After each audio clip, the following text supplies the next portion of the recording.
In October 2009, a family of 3 packed up their pickup truck and drove into the isolated Bois Mountains of eastern Oklahoma. They were looking for a fresh start, 40 acres of quiet land where they could build a peaceful life. Instead, Madyson Jamison, his wife Sherilynn, and their 6-year-old daughter Madyson vanished without a trace. When investigators finally located their locked truck days later, what they found raised far more questions than answers. Inside sat the family dog, barely alive. In the back sat $32,000 in hard cash. Wallets, ID cards, cell phones, jackets, all left behind. It was as if the Jamisons had stepped out for a single second and simply dissolved into thin air. To understand how a whole family vanishes off the face of the earth in broad daylight, you have to look at the bizarre series of events leading up to that October afternoon. Because the Jamison family wasn't just looking for land. They were running from financial ruin, from toxic family feuds, and, according to those closest to them, from something far more sinister. Let's step back to the months before October 2009. On paper, Madyson and Sherilynn Jamison were trying to hold a quiet family life together in Eufaula, Oklahoma. But beneath the surface, everything was unraveling. Madyson was struggling with debilitating chronic back pain following a severe car accident. Sherilynn was battling deep depression made infinitely heavier by the tragic death of her adult sister years prior. Then came the home environment. Family friends and pastors later revealed that both Madyson and Sherilynn had become convinced their house was haunted. They spoke of shadowy spirits, hostile entities, and unexplainable occurrences. Sherilynn bought a satanic Bible as a joke, according to some, or as an attempt to battle the spirits, according to others.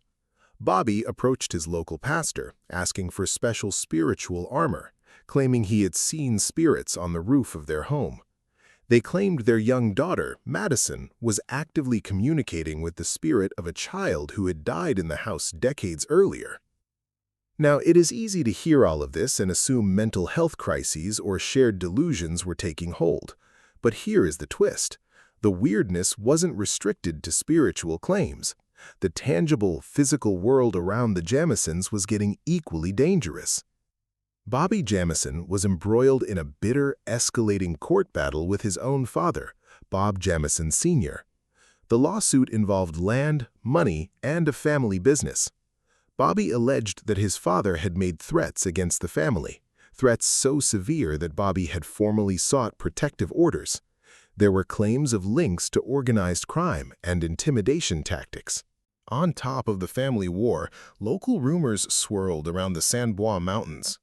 The area where the Jamisons went to look at land was notorious for illicit drug activity, particularly clandestine methamphetamine labs. Which brings us to the day they disappeared, October 8, 2009.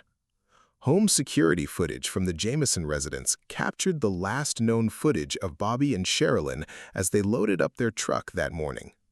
The video is deeply uncomfortable to watch. Madyson and Sherilynn move in a rigid, trance-like state.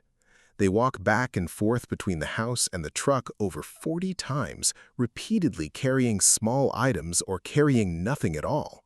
They barely speak to each other. At times, one will stop and stare blankly into space for long stretches before resuming the mechanical packing. They drove into the mountains.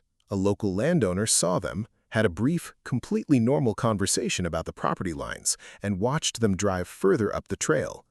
Then, total silence. When 8 days passed with no word, a massive search was launched. Law enforcement located their abandoned truck parked on a desolate dirt trail. Here is where the puzzle turns entirely inside out. If this was a robbery gone wrong, why was $32,000 in cash left sitting completely untouched under the driver's seat? If they were fleeing voluntarily to start a new life under the radar, why leave behind their wallets, legal identification, coats, and cell phones? And why leave their beloved dog locked inside the vehicle to starve? Search crews scoured hundreds of acres of harsh terrain. EquiSearch, local police, cadaver dogs, and hundreds of volunteers combed the mountain trails. Nothing. No clothes, no struggle sites, no personal belongings, no bodies. For 4 long years, the San Bois Mountains kept their secret. The theories during those 4 years spanned every corner of human logic and paranoia. Theory 1. The drug trade. Did the Jamisons accidentally stumble upon a hidden drug operation or meth lab while walking the property? Did they witness something they shouldn't have?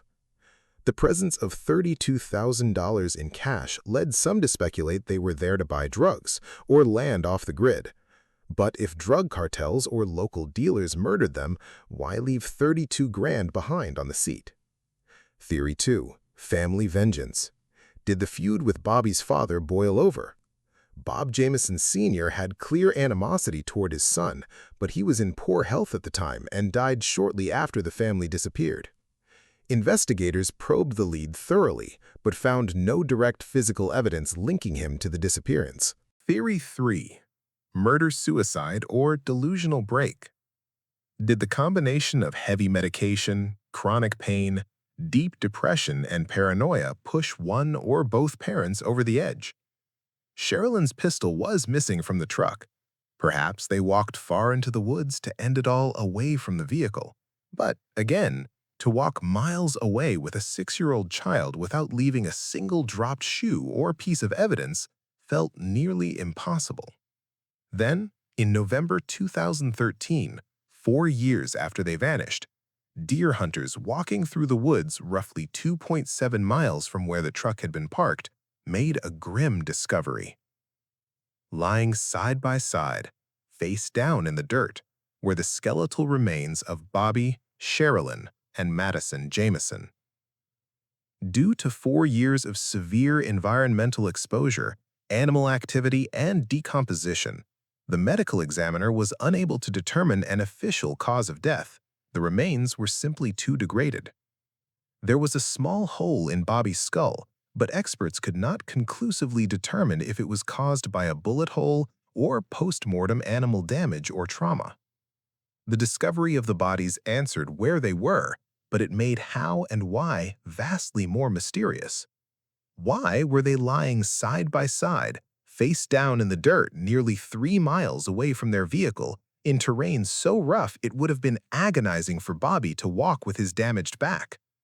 Why walk almost 3 miles into the brush without coats, supplies, or shoes suitable for a hike?